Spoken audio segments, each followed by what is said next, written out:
The invocation will be given by Mr. Gene Anderson, and the Pledge of Allegiance will be led by Councilman Hughes. Please rise. May we pray? Heavenly Father, as always, we're thankful for your many blessings upon our lives, upon the city and state and the nation. And we just pray for your continued guidance and direction, Father, for we know not always what we need to do or how we should do it. But Father, you have all wisdom and understanding, and so we put our faith and trust in you. We ask that you would forgive us where we failed you and lead us tonight, for we ask it in Jesus' name. Amen. Amen. I pledge allegiance to the flag of the United States of America and to the republic for which it stands, one nation under God, indivisible, with liberty and justice for all. Please be seated. The next item on the agenda is the Citizens Forum. Persons desiring to address the council must limit their presentation to no more than 2 minutes. Unless an item is posted on the agenda, the Texas Open Meetings Act prohibits the council from responding to any comments other than to refer to a future agenda, to an existing policy, or to a staff person with specific factual information. Claims against the city council members or employees, as well as individual personal appeals, are not appropriate for Citizens Forum. If necessary, the City Council may convene into executive session under Chapter 551 of the Texas Government Code regarding any item on this agenda. The public forum is now open. Is there anyone who wishes to address the council? Are y'all going to discuss the fence ordinance later in this meeting? Yes. Have you opened the public hearing to it? Will there be a public hearing? Will there be a public hearing on the fence? Yes. Then we'll let it come. Okay, thank you.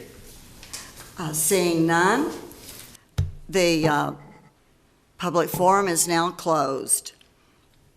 The next item on the agenda is the consent agenda. Items on the consent agenda are approved by a single action of the council, with such approval applicable to all items appearing on the consent agenda. A council member may request any item be removed from the consent agenda and consider it as a separate item. Does any member wish to remove an item from the agenda? If not, is there a motion to approve? Make a motion we approve the consent agenda. Is hearing a second? All in favor, please say aye. Aye. All opposed, say no. That carries 6-0. The regular agenda, item number 13, is to discuss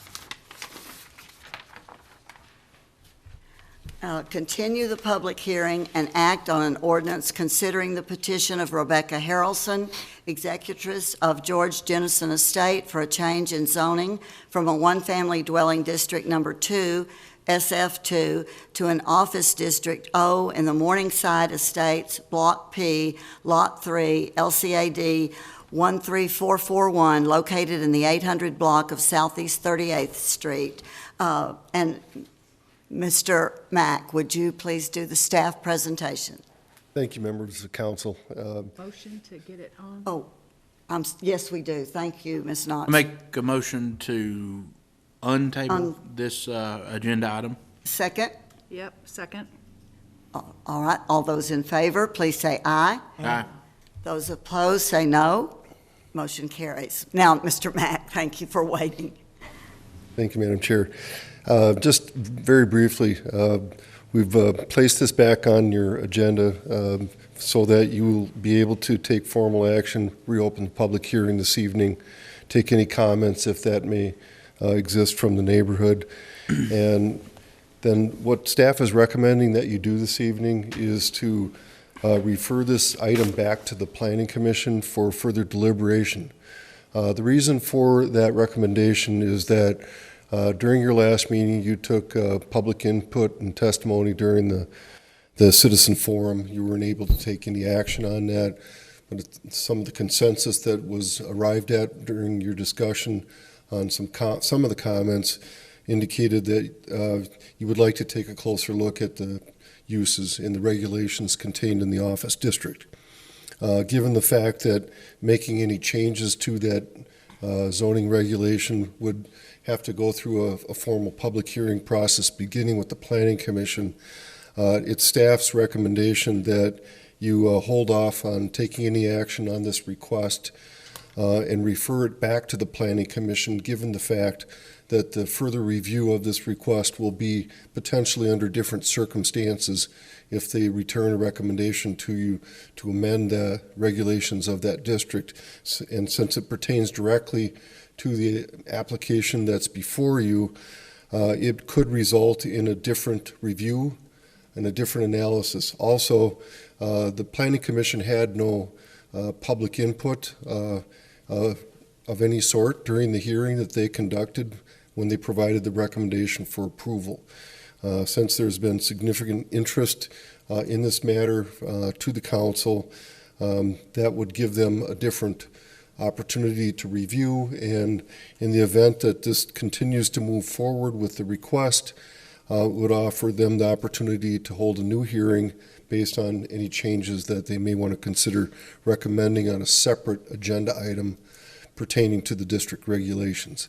So it's with that understanding and also with the full knowledge and discussion that I held with the applicant last week and was supportive of this procedural measure recommendation from the staff to the council.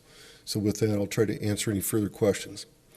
Any questions for Mr. Mack? Hey, so when something like this happens, when there's a zoning application, a zoning change application or something like that, people in the vicinity are notified, right? Correct. So when we go back to review this again, the zoning board reviews this again, so will the people be re-notified that this hearing would be held? You know, because people in the community need to be able to come up and state their opinions. Exactly. And that's why any new hearing that would be held on this before any further action, we would follow that exact procedure. Okay. So that they do have that notification and do have the opportunity to speak and be heard. Any other questions, Mr. Mack? All right, I'll declare the public hearing open if there is anyone wishing to speak.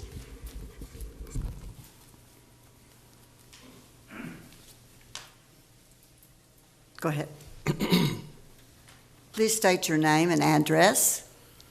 My name is Cal Reap. I'm at 3760 Don Drive. That property is directly behind my house, and I just want to make the council aware that me and my partner, which is Ryan Adamson, we currently have in our contract, and we're set to close on the 11th of next month. I talked to Vic Ressler today. I just want to make y'all aware of that. So I'll be coming to you guys for probably replatting eventually, but just want to make y'all aware of that.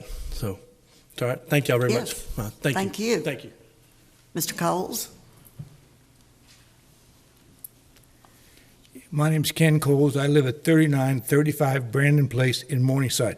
And sir, I was not notified of that meeting. Maybe because I live farther than 200 feet, I think is the requirement. I live at just outside that distance. I think there's probably only 10 houses within that standard. I'm against that proposal because I don't know how they're going to build that. Are they going to have access to the loop, or they're going to have to come in through Morningside Drive or Dawn Drive on that? That's a question I'd like to know. And two is, how are they going to do dumpsters in that? Are they going to hide them some way, or are they going to be exposed in that area? We're getting a lot of noise traffic from the highway. We're getting a lot of traffic in the area, and we don't necessarily need more traffic coming into Morningside Drive, because this is a residential area and it is a quiet area. Thank you, ma'am. Thank you.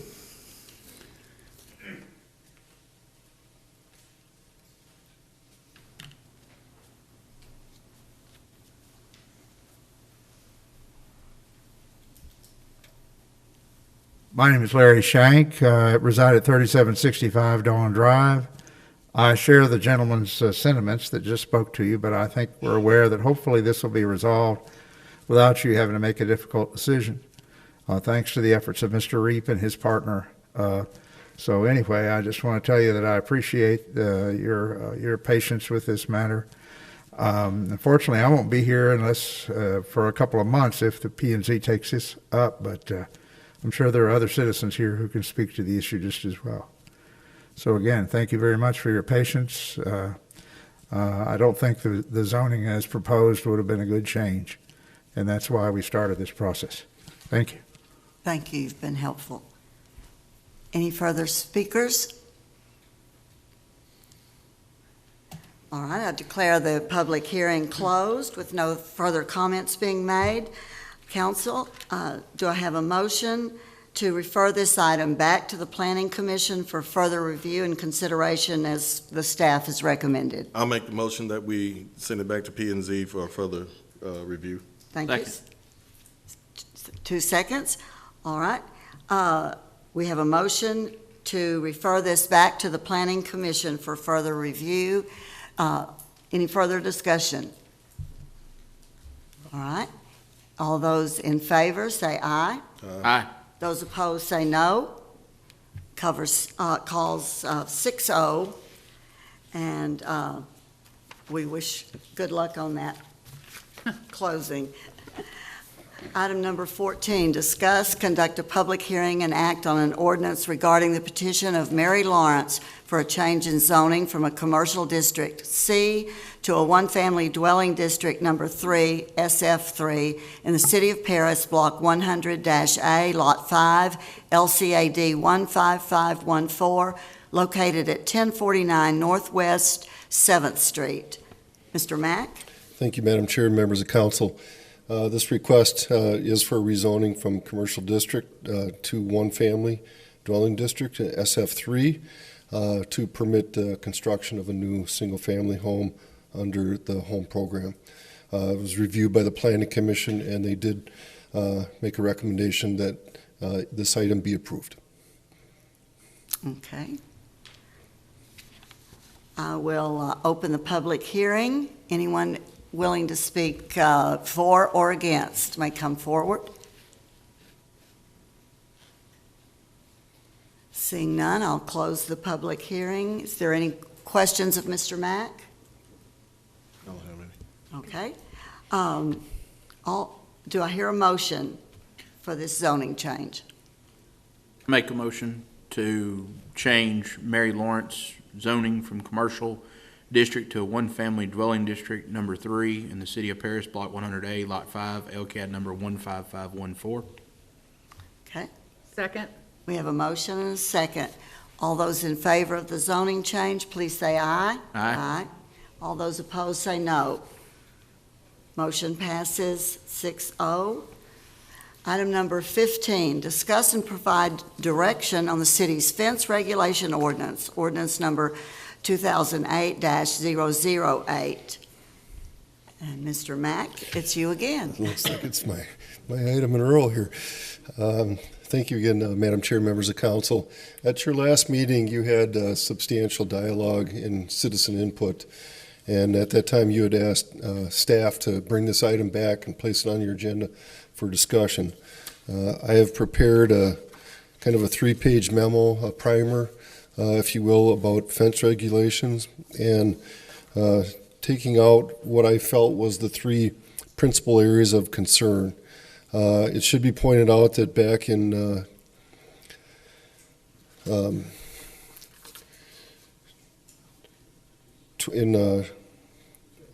2008, there was a substantial effort by the community with 3 council members and 19 or so citizens 14 citizens to revamp, rewrite the fence code and regulations. And based upon that and my review of the regulations that stand on the books as of today, it was my sense that you don't need to open the book and completely review and discharge other portions of it and consider redoing all of the regulations. So what I did is I boiled it down into the 3 principal areas that I think would be appropriate for the council to focus on. And those 3 particular areas have to do with whether or not fences should be permitted in the community. Number 2, what the fence height requirements are. And that was based on my original analysis, and I've got some further update on that. And then also the principal issue that brought this before the council with substantial citizen concern having to do with the fence facing or the orientation or the Basically, I guess what I would refer to as the finish requirements for how the fence is erected and which direction the posts face and so forth. So as a part of some of this original research that we undertook when we started taking a closer look at this, we conducted some analysis of surrounding communities, and we haven't had a chance to receive all of those regulations. We're still waiting to hear from a few communities. But what I wanted to do was kind of summarize, focused with these three principal areas of the permit requirements, the height, and the finish, and tell you what our findings were from about the 8 or so communities that we've looked at in terms of focused in just in that one area. And so what I found is that with regard to permit requirements, we found that of these 8 communities, 3 of them are currently requiring permits.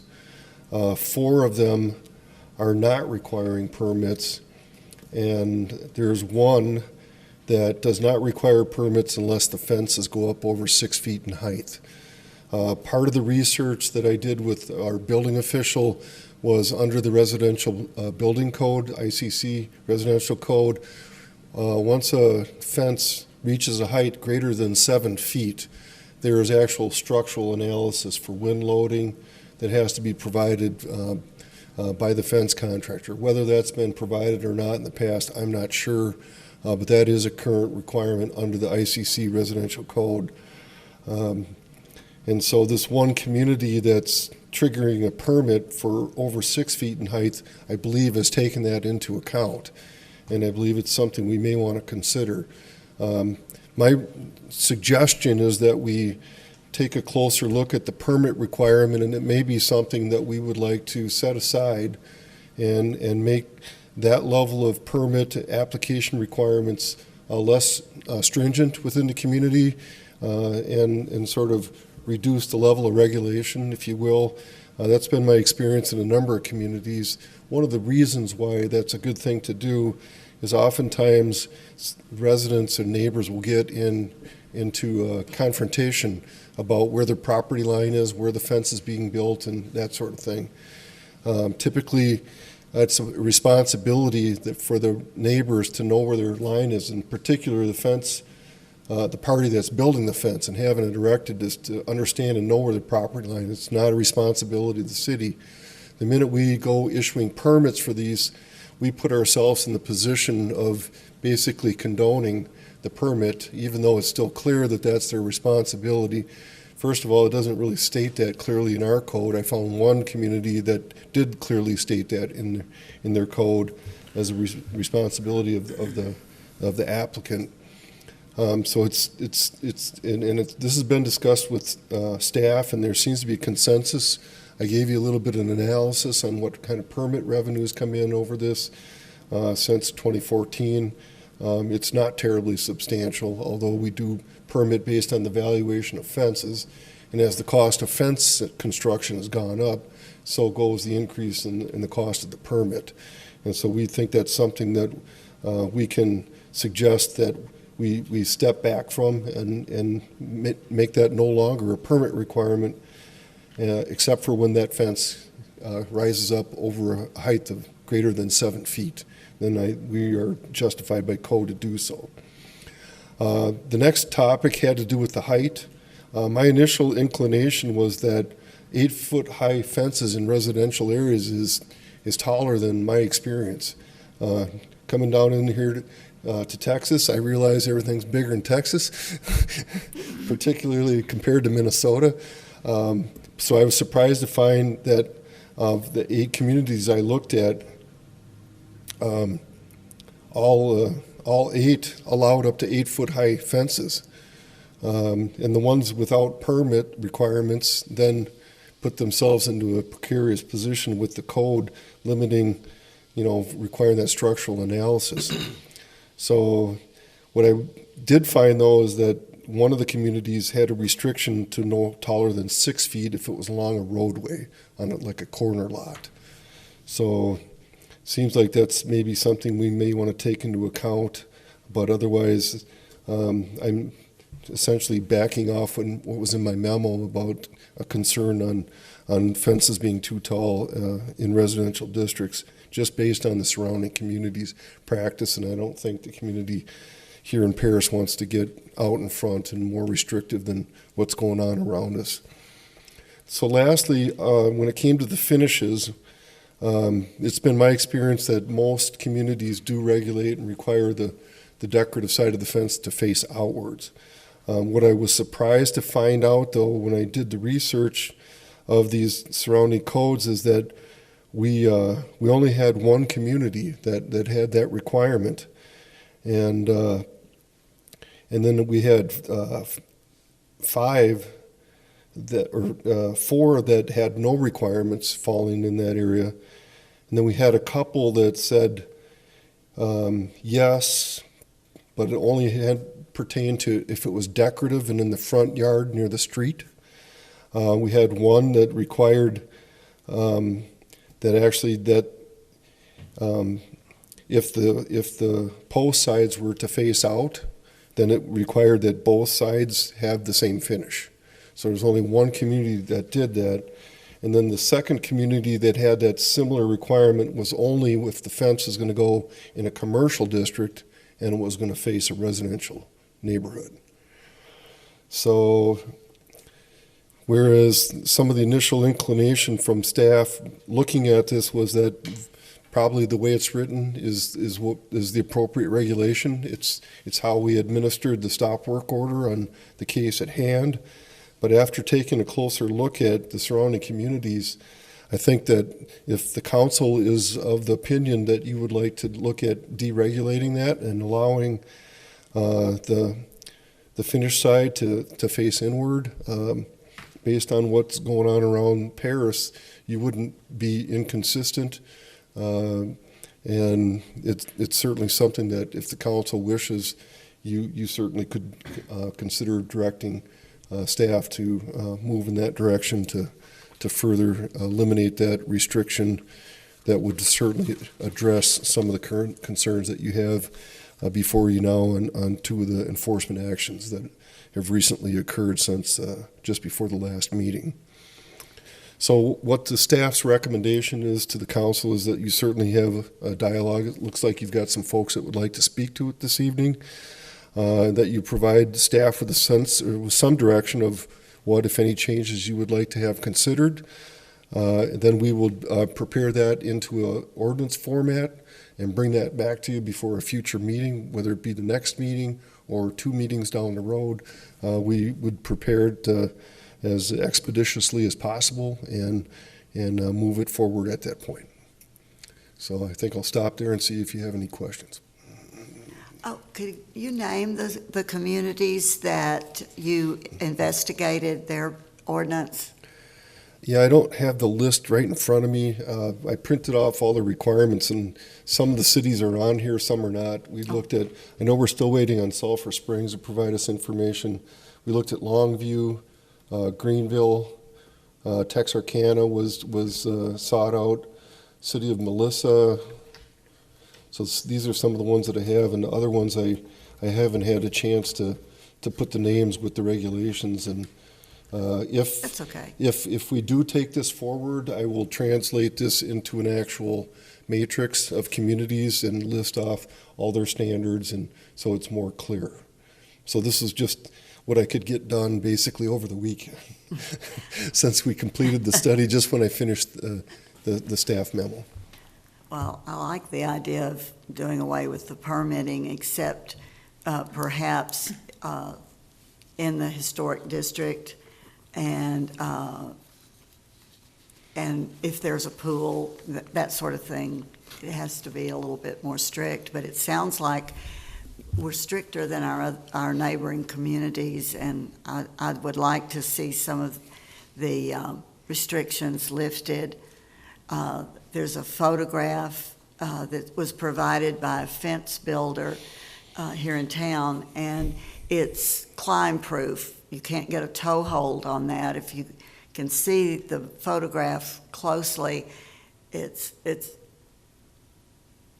it's hard to explain, but I've seen it in person, and I didn't try to climb it, but I think that it would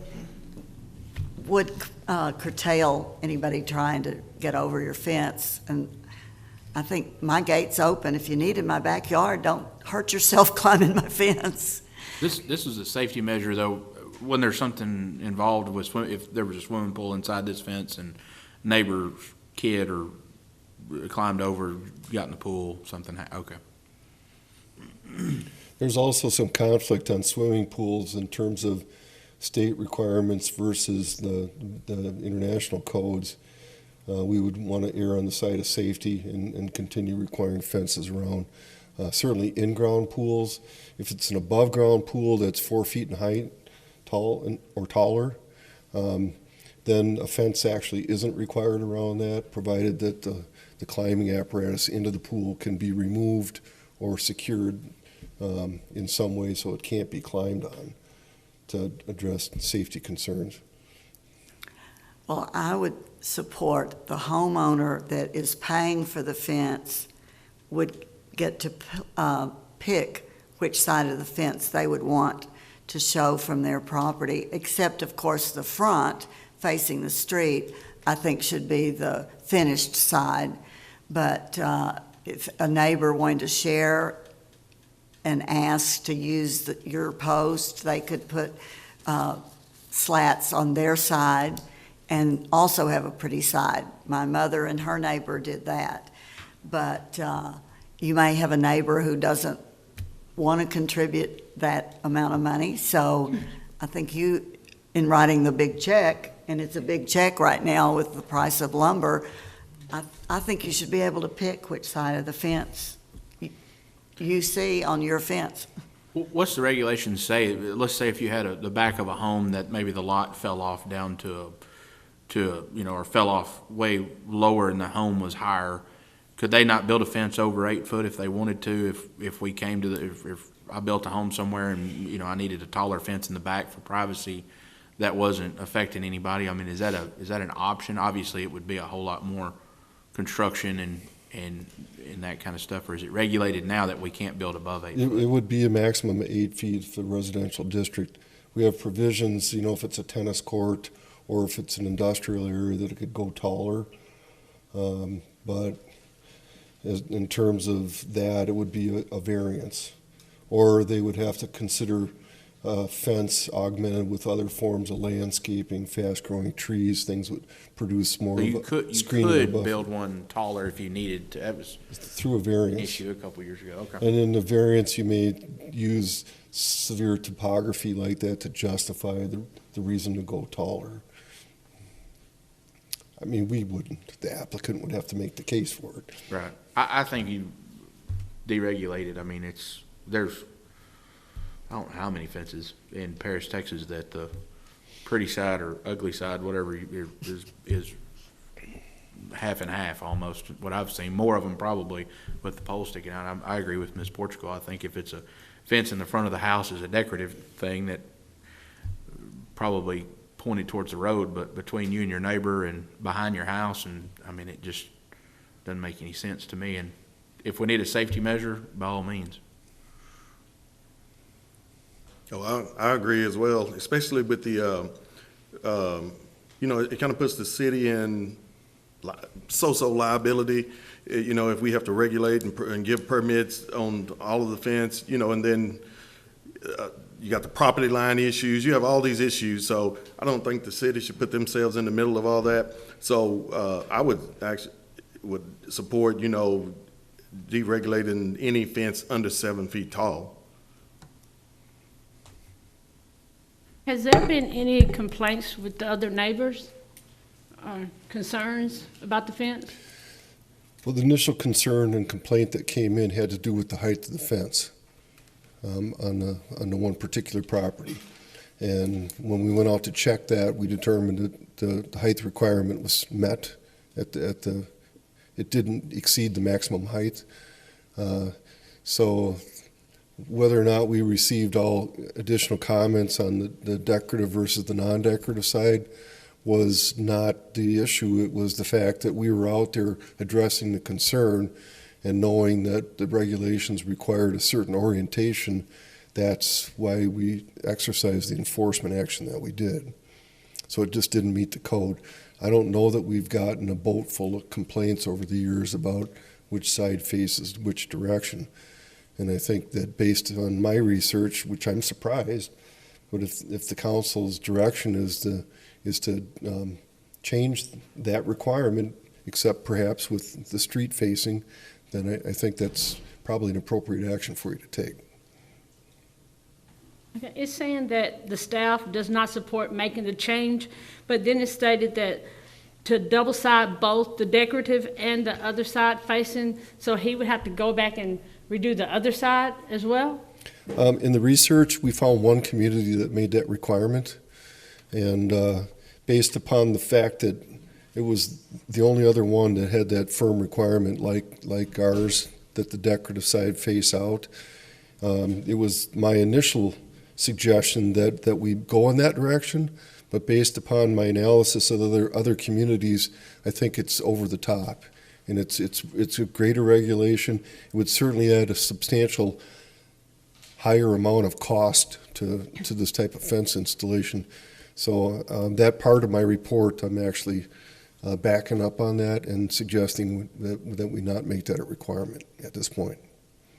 You had not received all the information at the time you had to present backup for the meeting, so. Well, we got this much done for you in 2 weeks, best we could. I wonder why they changed, I wonder why they wrote the ordinance the way they did back in 2008. I wonder if there's any rationale behind that. I mean, if they just did it, then. I guess, and what's more concerning is the fact that it's been done without enforcement since that time. A number of fences have been permitted since then, quite a few, in fact. The number in the staff report indicates that since 2014, we've permitted 532, and that's a substantial number. So right now with our code, if you put the poles on the outside of the fence, okay, you'd be out of code, right? But if you put some kind of wood, like if it was a wood fence, and you put wood covering over the poles that look just like the fence, I've seen that. Would that keep you in code, or would that still be out of code? Because the poles wouldn't be showing. So would that work or not? That's a good question. I've seen that recently. Yeah, it's a good question, and I'm not sure I have a good answer for that. That might be determined to be decorative. It's certainly not written in the code currently the way it speaks. Yeah, because when I saw it, you really couldn't even tell. When the fence was put up, I saw the metal poles, but later when they covered it, you couldn't even tell that metal poles were even there. It looked like just part of the fence. Right. And the reason that those metal poles are put in these tall fences, 8 feet in height, that's additional support for wind loading and structural support. It also helps keep the fence up in later years when some of the wood may start rotting or deteriorating from infestation, and it helps provide additional support. At that, and apparently that's why they're done that way.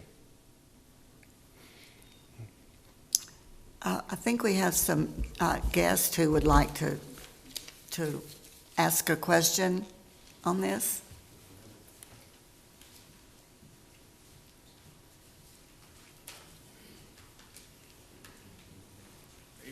Good evening. If you'd state your name and address, please. Richard Thompson, 3206 Bonham Street, Paris, Texas. And the light, I'm going to get to this in light of the fence ordinance. I know you were here, looking at the council members a year ago or a year and a half ago when they went through the codes for building codes and all that, put a committee together and they revised and come along for the building standards, or not building standards, the international building codes for mechanical, electrical and all that, found them okay. What I'm here is on the city's codes, the building codes are okay, they're international codes. It's like this fence deal on what's right, what's not right, what's national standard. It all stems from the fact that the city of Paris kind of needs to update. I'm not saying who's going to volunteer, but this town is generated by a complaint-generated system. If you go out there and build a fence and nobody complains, you're good. You go out there and build a fence, somebody complains, one person complains, you're up here doing what this poor gentleman's doing. That I think we need to change, look and change in some of that. For the simple fact, you got 30 people on this block, one person complains, so we're going to throw this guy under the bus. I think the 30 ought to overrule the one complaint law.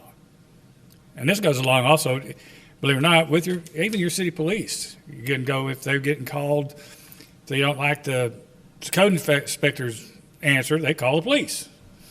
Well, I think the police ought to be able to, after the third or fourth time, charge them for that, call 911 because they're putting a fence post up.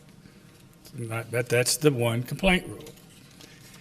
But I know that we probably could sit down and look through all this. It's like you got one in chapter, 15100? Any business that's been in, you have no grandfather clause. If this business has been in business for 30 years in this location, one complaint, somebody says, hey, they're in violation. You got to shut them down because they had to been in business since 1957 continuously to be considered grandfathered in this town. Most other towns, as this gentleman looked around, I looked around too, most all your other cities around here on your grandfather clause, on your codes, they keep it running 20 years. Okay, so let's say if they've been in business, they've been in this location, they never were up to code, they never were legal, but they've been there for 20 years. They're grandfathered in. Not 1957. I don't even know of any business in town that's the person that started that's still alive. So we might want to look at all of this, but it reverts back. Also, the fence is what we're mainly here tonight for. But the one complaint, that's not real good. And I think the individuals ought to have the choice where they want the good side in or out. I do agree with that because I'm going to spend $10,000 on a fence. I want to look at the good side. Or, like me, I might want to not turn the good side out for security, as you pointed out. That's a good answer, too. But I think we need to kind of revisit the whole thing on our codes. There's some stuff in there we could change. Thank you. Thank you.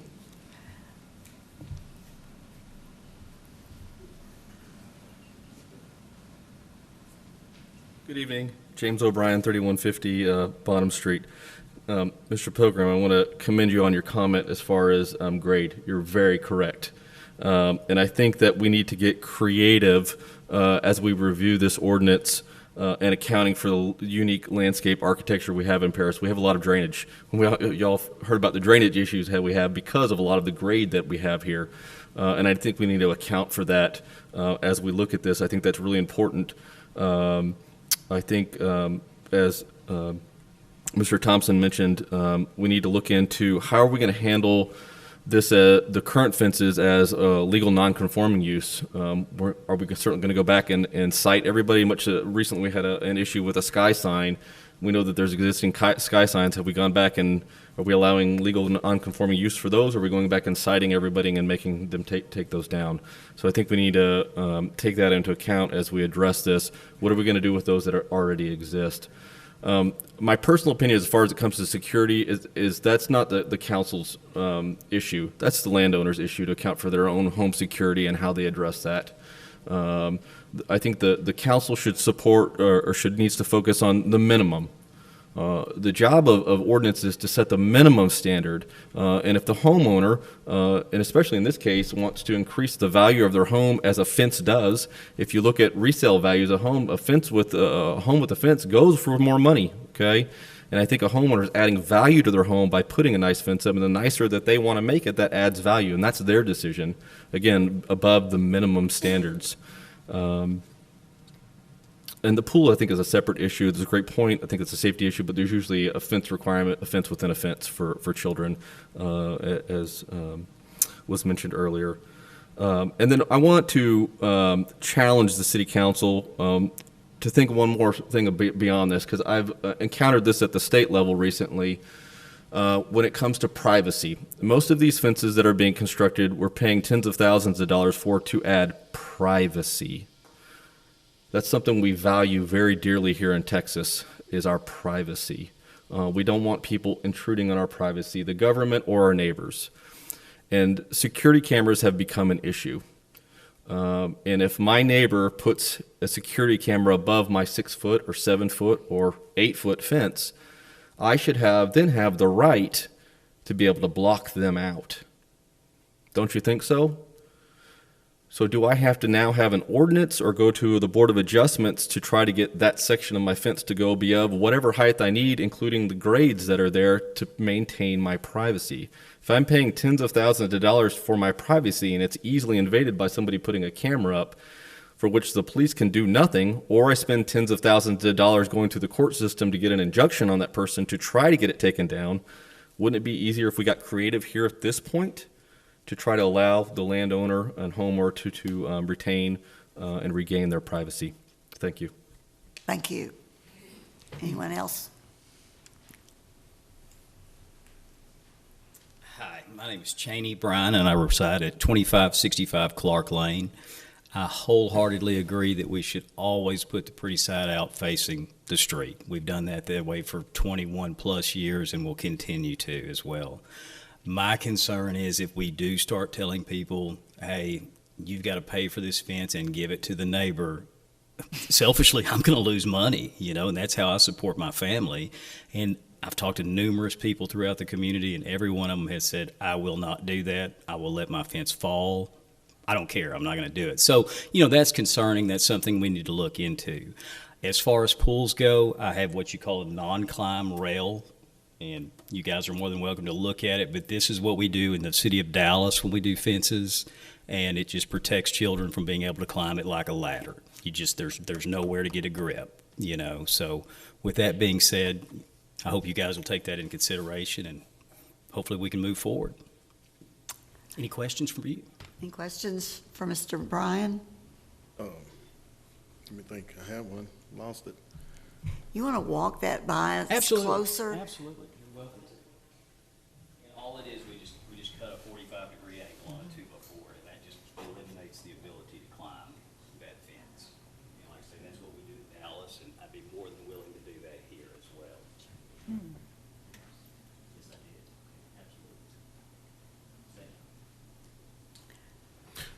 And you said most of your customers want the good side in? Absolutely. Okay. I mean, these fences are so costly right now with lumber prices. I don't see how anybody would want to, or in some cases even be able to pay to put a double-sided fence up. I mean, we're talking incredibly expensive to do that. I mean, I'd love it. If I could do that every day, that'd be the greatest thing in my life, but it's not realistic. It's really not. Any other questions? We good? Great input. Thank you. Okay, thanks, guys. Any more input from the council? Or, Got one more. oh,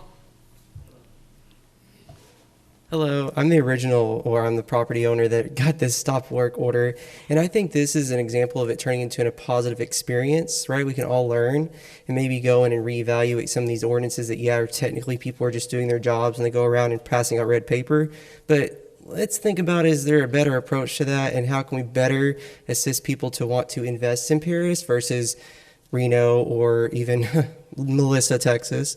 So, I mean, I think that's something we also need to think about, is turning this into a positive experience where we can all learn to take a new approach to how we observe our ordinances that since 2008 we didn't even realize were on the books, but it took one person to complain that my fence was too high to where it became not a fence height issue, but more of your pretty side isn't in the right direction, which $7,000 of my own money, I should be able to do what I want. But, I wonder if you guys had any questions for me or anything. you have your fence and you're happy now? And Yeah, Okay. very happy. Okay. I was very happy. It's That's beautiful. Love my fence. We love happy citizens. I went by and looked at his fence. Yeah, I did Studied too. the fence, and it took a lot to look for the poles. Yeah, I mean, that's- it's hidden behind houses and Shrubs. butted up against shrubs, and, so it took a lot to look to find the poles. But, you know, I don't have a problem with your fence at all. It's a, And I do agree that the pretty side facing a street frontage should absolutely, the post should, you know, yeah, it's up to the property owner maybe, but for the aesthetics reasons, maybe if it's facing a street frontage, the post should be on the inside, but it's dividing a property line between two properties. You know, the city constructs fences along the trail that have that issue. If you're dividing a property line, one side's going to have posts visible, especially if there's not a structure in between the two, or if there's not a fence around it. So, yeah, I think that's something that definitely, what really intimidated me was the fact they were looking for something, I guess, and they found something that no one's found before. So, but I think we can turn this into a positive thing. And that's it. Okay, Thank you. thank you. Council, anyone want to add anything for Mr. Mack, or do you have any questions, Mr. Mack, of the direction we're tilted in? I think we just need to make sure we do have the direction we're tilted in, so spell it out for us. Okay, I think it's fairly clear, although this subject of varying fence heights for privacy or for. can you come to the mic, please? Because the TV audience cannot hear. I think I have a pretty clear direction that you'd like to go in this, and I don't think it will take a great deal of work to prepare this. Also, I wanted to indicate that any of the stop work orders during this time that we are relooking the ordinance, we will not proceed with those until the matter's settled, and if it's settled in such a manner that they'll be in compliance after the changes, then we'll be in good shape. They won't have any further requirements under the city's orders. But until that time, we'll hold off or stay any further enforcement action on that basis. The one thing I wasn't real clear on, I heard some comments about privacy, about neighbors' cameras. This type of ordinance doesn't normally address that situation, but if there's something you would like us to do to make some sort of an exception, or in the case of topography and they have a much lower area and they don't have the privacy that you feel they need at a unique slope or something, I would maybe like a little more direction there, because I don't know that we want to, and sometimes those are just good cases for a variance. But if you As long as there's a variance in there, I mean, it's, the fence I'm talking about may be 15 foot tall, you know, but it would make sense for that home to have that, because you walk out on the back porch, a 6 foot fence, you can look down at the top of it, you know what I mean? So to have some kind of privacy structure back there to, you know, but as long as there's a variance, you know. And that variance is built into the ordinance the way it's written currently. Yeah, I think I'm fine there. Would you have a situation like that in the city limits of Paris? Yeah, I know where there's 4 or 5 right now, and just in my neighborhood, Johnson Woods, that they've got some older. I guess those fences are permanent. I'm not gonna tell you where they are because I don't want to get in trouble. There's a few that are there. I mean, you walk out their back of the house, and I'm like, man, that's a big fence. But you know, to get a 6 foot privacy fence, you got to go up so far. You know, and I don't know. If we had just had an 8 foot, nobody can build one taller than 8 foot. I just kind of, there's got to be some areas where that can be used. I'm sure in some other parts of Paris too. So, you know, when we start talking about all these variances like that, within the camera situation, you know, hey, I've got a 7 foot or 6.5 foot fence here, and you have a camera up that's pointing over my house, so I ought to be able to raise my fence. Well, then that's going to add to the city. You know, you're investigating and things like that. Hey, does this meet with our code? You know, you have all of these things. I mean, how far can we go, and how far will you go? And then, you know, you're taking away from the point of deregulating above 7 foot, below 7 foot fence, because you're taking weight off the city staff. Well, now, if we come up with all of this, then we're putting it right back on the city staff to investigate all of these issues and things like that, things that really the city staff should not be investigating. But if we make ordinances like that and variations, then you're adding to workload of the city staff, because they got to see if it meets this or that. But I'm in favor of I like these suggestions that you sent and that you discussed earlier. You know, the fence, I can't see, the fence height requirements, fence orientation requirements, and, you know, fence permits. But I think we need to baseline it. I think we need to be consistent, you know, because when you start being inconsistent, then that's when all the issues start. So we need to, some kind of way, make this code consistent and stick with it. Okay. I think I'm fairly clear then. So what are you gonna do? Are you gonna rewrite something and then bring it back to us to Yeah, read? so procedurally, this is under the building code section of the city code. This doesn't need to go to the planning commission. So we'll draft up a ordinance revision. We will schedule it as a public hearing. We'll get the code amendments completed and then just determine at that point, you know, we need 10 days in advance notice in the paper. And we won't notify individual citizens other than through the paper for the public hearing notice and take it as a code amendment as you would normally use to amend the city code. So, are you gonna, eliminate the permit process? Yes. Okay. And what I heard was any fence that's 7 feet in height or lower, we're going to deregulate for Okay. no permit requirement. All right, and then, what was the other issue about the poles? It doesn't matter which way the poles go? Except with regard to when the it front, faces the street. Where it faces the street can be seen from the street or in the front of the house? The portion of the lot is directed toward a road right-of-way. Okay. So that would either be the front or side exterior on a corner lot. Not that you can see through the neighbor's lot to the side lot line, and you can see that from the street, even, it's only for lots that front the street. That front the street, okay. And then what was the third issue? What was the permit, then it was where the poles go? And, I guess the height. Was that the other issue, was the height? That's the only change I'd recommend is a permit requirement if it's higher than 7 feet. Higher than 7. Higher than 7 or higher than 8? Higher than 7. Okay. Because that's a ICC code requirement Okay, higher for than- structural analysis.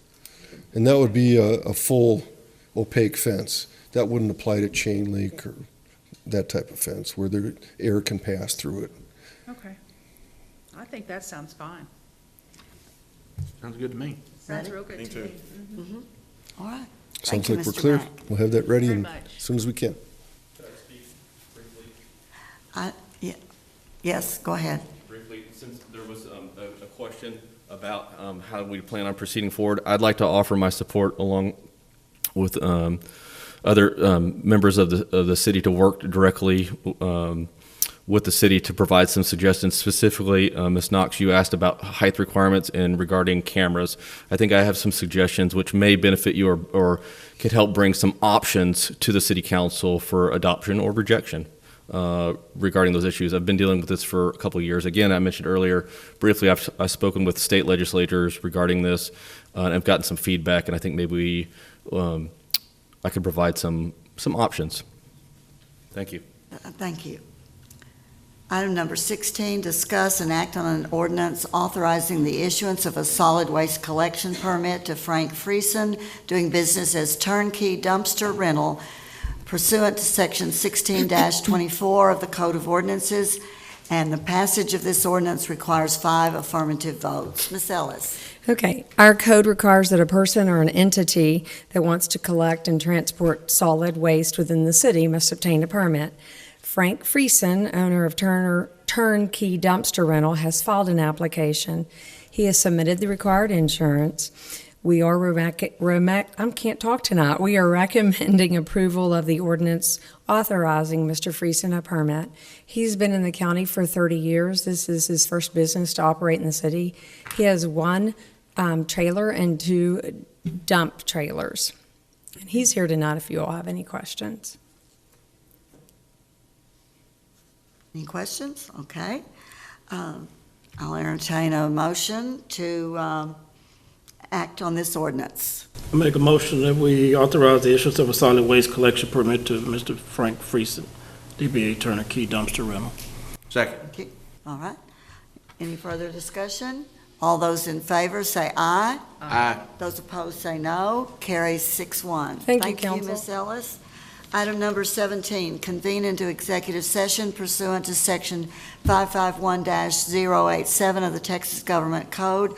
1, to discuss or deliberate regarding commercial or financial information that the governmental body has received from a business prospect that the governmental body seeks to have locate, stay, or expand in or near the territory of the governmental body, and with which the governmental body is conducting economic development negotiations, or 2, to deliberate the offer of a financial or other incentive to a business prospect described by subdivision 1 as follows: Project Fast Track. It is 6. Before we go in, you said.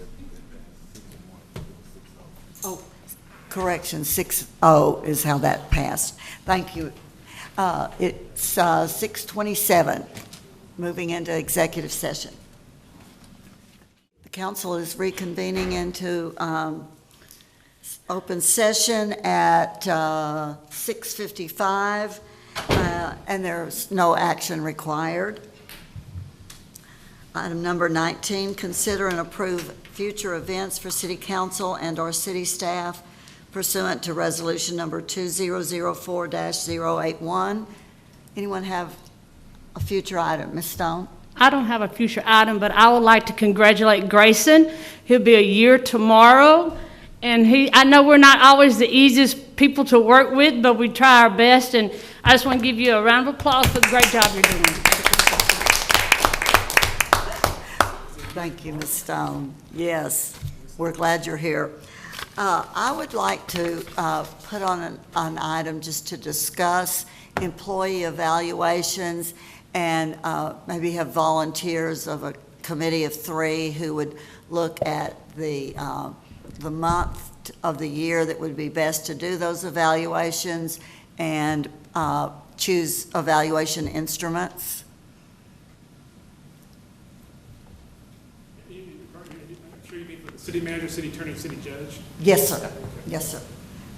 All right. Motion for adjournment? Motion we And adjourn. second? All those in favor say aye. Aye.